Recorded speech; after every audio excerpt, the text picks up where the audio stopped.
Greetings all. Well, it's been a busy morning. We had a gentleman from Carolinas who's a viewer come by and saw the orchid video, and so he dropped in to help Ellen with the orchid project. Fortunately, Ellen was tied up with something else, and so instead he helped me power wash the solar collectors on the roof, so we're getting full energy again. Man, it's amazing how fast the soot from these volcanoes accumulates on those collectors. Keep them clean, folks. Anyway, that's not what this is about. So if you're asking yourself, why is the green garden guy turning his camera back on? Well, it's because I want to talk about the clocks. And I would call them biological clocks, except that term usually refers to, when women realize they're reaching the edge of childbearing age, they call that the biological clock ticking, or sometimes with men, the midlife crisis is also associated with something called a biological clock. So we're not going to call it that, because this is something else. What I'll talk about is our organic clock. How's that? I don't think that term is out there anywhere being used. About that, it appears that probably almost everything alive actually has a way of internally metering time.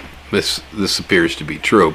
Now, the exact nature of how it works, I don't know. I don't think I've ever read a scientific paper on this either, or if there are some, I don't know if anybody's quite sure how it works, but I just figured that the whole universe has a rhythm, and we got an atomic clock where we're counting the pulse and the electrons and so on.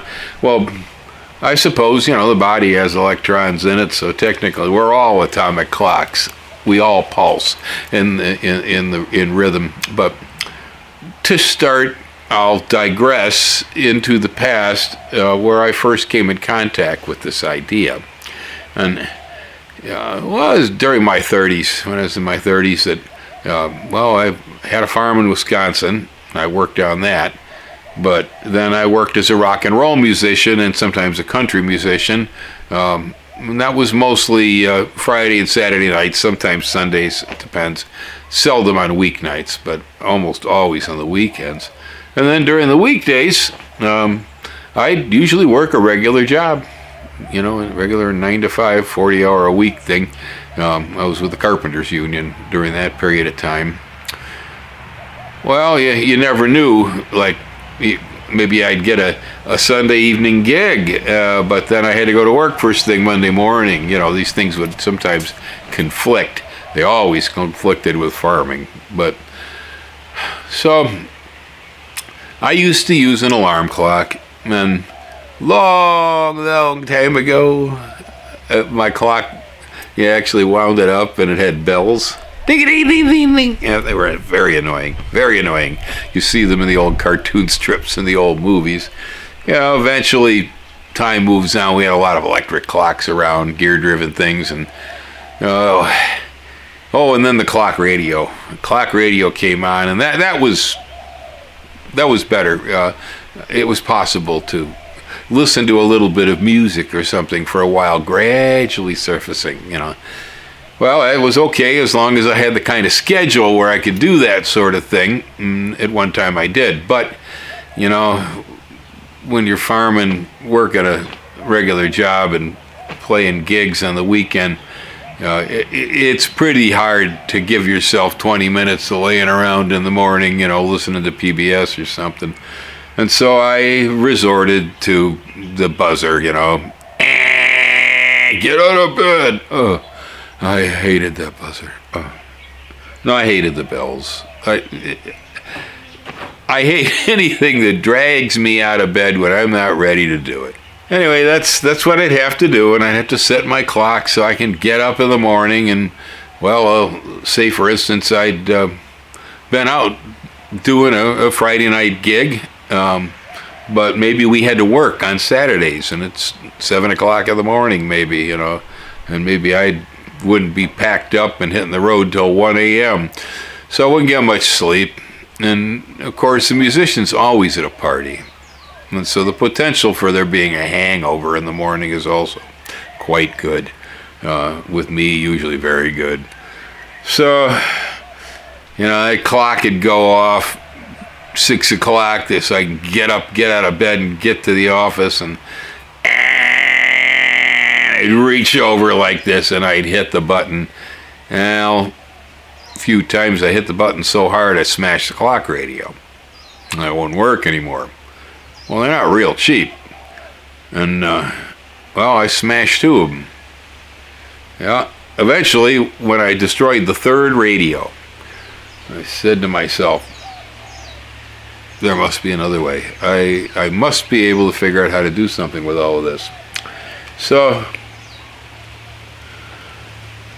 I started to realize that I hated that buzzer so bad that I caught on to where I was actually waking up 30 seconds or so ahead of the buzzer.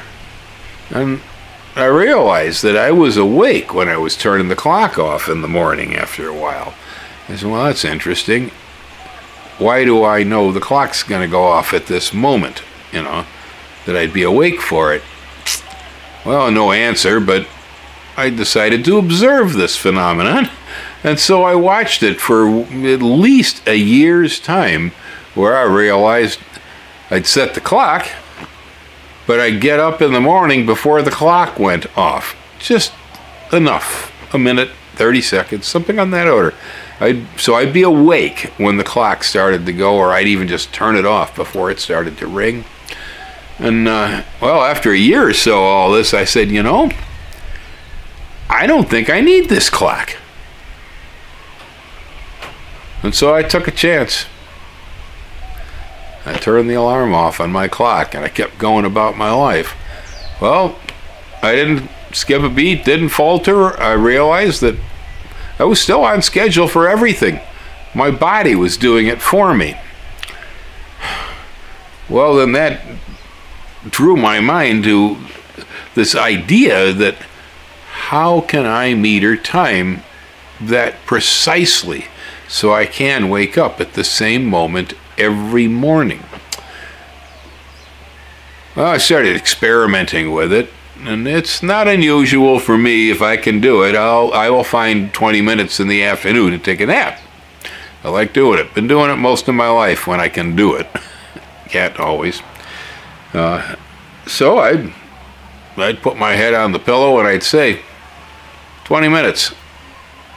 So I'd set my internal timer, and well, 20 minutes later my eyes would pop open and there I am. And this, again, never failed. Bit mysterious. It's a bit mysterious, and it's not something that, you know, I don't talk about this with most people. Here I am talking about it with the world, but few times I have spoken of it. I've not really run across anybody else that says, oh yeah, I do that too. So it apparently isn't too common. I think every creature on Earth, and that's all the humans, all probably have this ability. Yeah. But I just don't think most of us are aware of it. It's not practiced. We don't use it, you know. I don't think a lot of us believe, because, boy, when I first turned that alarm off, that took a little bit of belief. You don't want to miss work in the morning. Well, years went by, and after a while, I was so used to it. Now I'm, you know, at 70. I've been doing this for almost 40 years. It's second nature. I realize, I understand, I have a perfect clock. I got a perfect clock. It goes off, tells me, time for breakfast, Bill. Look, it's time for lunch, Bill. I'll be out here in the field, then I will watch down, and all of a sudden my body says, time to go make a sandwich. Well, that's my stomach deregulating it, I guess, but anyway, I find out I was doing everything every day on almost exactly the same time slots, because I was getting these triggers that were rising up in my body that was telling me do this now, do that later, you know. Well, then a few years back, our cat, Gracie showed up hunting around the farm. I've told this story before. I didn't necessarily want a pet cat, and so I didn't, you know, try to touch her or even talk to her. I just ignored her. But I let her hunt because we had rodents, and so I could use her help, and I said, this is fine. Well, I started watching this cat, and I realized that cat hunted on a schedule that was on a watch and on a grid. I mean, she was in almost exactly the same spot at the same time every day as she patterned the place. She hunted in a grid pattern. She'd be going this way at 3:30. She's 5 o'clock. She's over here. You know, this was day after day after day. And so after a while, you know, knowing that I'm a person basically of schedules and patterns, and I do things almost exactly the same way almost every day. Well, I had an affinity there. I said, I like this cat. This cat reminds me of myself. And so I like this cat. Well, then of course she disappeared. There was a territory dispute. Some other black tomcat drove her out. Blah, blah. But then again, last May, Gracie showed back up, and aside from her fur color, which is pretty similar to a lot of cats, I knew it was her because of the way she hunted on a grid pattern on a watch. Most cats don't do that. They're not that organized. Well, she was. I said, that's the same cat. Back again. Look at that, you know. Well, then one thing led to another, and so I'll give her a sardine. Next thing I know is she's our pet cat for life, and I'm not sorry about it. It's good. I like it. But so then she's indoor-outdoor cat now, you know. She sleeps inside with us at night, and she's out most of the day doing what cats do. But, well, first night that she slept in our bedroom with us, after she recovered from her operation anyway, she started waking up at 5:13 in the morning. I'd hear her jump down from her little bed there and hit the floor. I'd roll over, look at my clock, and my clock say 5:13. Okay, the next day, same thing. Next day, same thing. And so she started coming over to me at 5:13 in the morning and meowing a little or purring, or sometimes she thought I was dead. She'd reach out and touch me, you know, but basically trying to get me to get up so that I could give her some cat food, maybe let her out or whatever, you know. She wants to get up in the morning and she thinks 5:13 is the moment. Well, this went on and on and on and on, and so I realized every morning it's 5:13, click, just like that. But I realized that I can stretch it to, sometimes even 5:45 if I sort of ignore her, and I'll let her sit there on my shoulder and purr, you know, and come on, Bill, get up, Bill, get up. But I can ignore her, usually sometimes up to 20 minutes or more, you know, before she starts to get excited and will jump back down to the floor and pace and go, I think he's dead.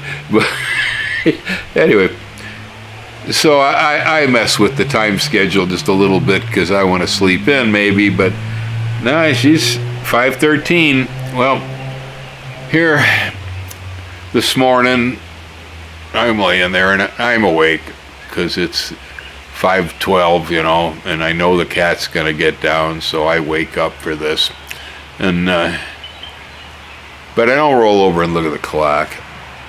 And within 30 seconds or so, I hear the cat hit the floor. I go, okay, must be 5:13 in the morning. And so yeah, she jumps up and sits on me, and I'm petting her, you know. And now, of course, it could be 3 a.m. It might be 4:30. It definitely isn't 7 because it was dark, but I guess it could have been any old time. And from where I was in the bed, I didn't feel like rolling over to look at the clock to see, did the cat actually get up at 5:13 again? No, what I told myself is, our cat always gets up at 5:13. I trust my furry purring alarm clock. and I just said, okay, yeah. So I started to wake myself up, and finally 5:23 I decided, all right, I'm going to push my legs off the bed, and I start getting up, and I roll over and look at the clock. Sure enough, cat was right on schedule. Now, I don't know how many of you have a cat that you could use as an alarm clock, and that you could actually trust it. You can trust Gracie to wake you up at 5:13 every darn morning. Honestly, I wish I knew how to reset her alarm a little bit closer to 6. But yeah, I've begun to trust my warm, furry, purring, fuzzy alarm clock. It beats the heck out of the old ones that used to go ding ding ding ding or yeah. Much preferable about having one that comes up and purrs in my ear, and like my Apple Watch checks to see if I've still got a pulse. Well, folks, there we go. I'm calling it the organic clock. And so if there's anyone else out there who does have some experience with this phenomenon, I'd be interested in hearing about it. I've never really discussed this much with other people about cellular level time control, but in my existence, it's proven a real thing. It really is reliable, and it exists, and we are all clocks for some reason. We just don't know how to access our clocks, I think. All right, y'all hang loose. Aloha.